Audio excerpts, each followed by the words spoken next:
Pemirsa, kasus baru COVID-19 yang semakin menggila membuat pemerintah mengambil sejumlah kebijakan, termasuk pengetatan PPKM Mikro. Lalu apa saja dampak yang terjadi terutama dari sektor ekonomi? Kita coba hadirkan grafisnya berikut ini untuk Anda.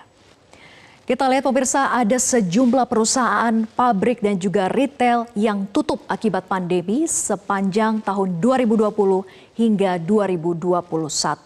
Dan data ini berdasarkan analisis hasil survei dampak COVID-19 terhadap pelaku usaha jilid 2 dari data BPS yang terbit pada tanggal 12 hingga 23 Oktober 2020, di mana ada 63,40% ini tidak pernah tutup sepanjang pandemi dari 2020 hingga 2021.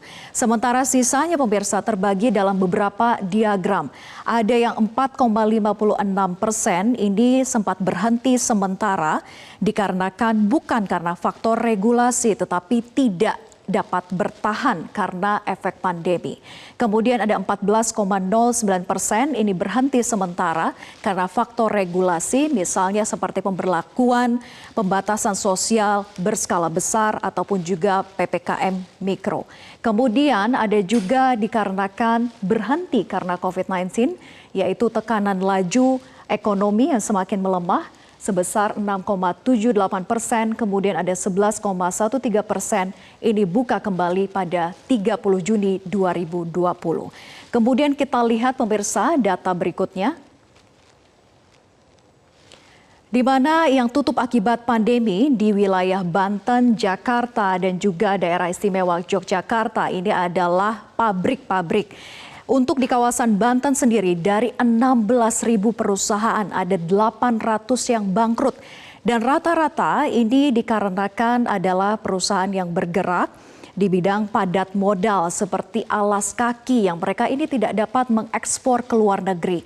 Sehingga tidak bisa melakukan produksi dan tidak adanya demand, maka dilakukan penutupan sebanyak 800 perusahaan ataupun juga pabrik yang gulung tikar. Sementara di DKI Jakarta pada pertengahan 2020 ada 126 tempat kerja tutup sementara dan ini rata-rata dikarenakan adanya pemberlakuan sosial berskala besar yang mengharuskan untuk melakukan work from home. Kemudian ada 100 restoran yang berhenti di mana 50 hotel diantaranya adalah gulung tikar di daerah istimewa Yogyakarta. Karena kita tahu pemirsa di daerah istimewa Yogyakarta ini mengupayakan atau bergantung pada sisi pariwisata. Kita lihat data berikutnya.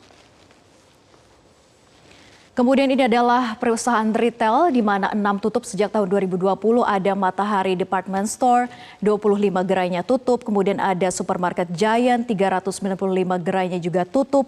Ada Pusat Perbelanjaan Golden Truly, kemudian toko buku Gramedia, ada Center Department Store, dan juga ada toko buku Kinokuniya, 2 gerai yang tutup dari 3 gerai. Kita lihat data berikutnya pemirsa. Kalau tadi dari sisi pabrik, perusahaan retail, dan saat ini adalah UMKM, di mana UMKM ini ada 30 juta yang gulung tikar karena pandemi COVID-19 melemahnya tingkat demand ataupun juga permintaan dan ketidakmampuan untuk melakukan produksi. Dan pemirsa, ini adalah gambaran bagaimana kerasnya tekanan ekonomi dikarenakan pandemi COVID-19 yang masih melanda Indonesia. Terlebih angka COVID-19 secara nasional sampai dengan tahun 2021 ini semakin meningkat luar biasa sehingga dibutuhkan penanggulangan dan juga gerak cepat oleh pemerintah daerah maupun juga pemerintah pusat. Demikian paparan untuk kali ini, saya kembalikan ke Marvin Sulistyo. Baik, terima kasih Vera untuk paparan datanya pada pagi hari ini.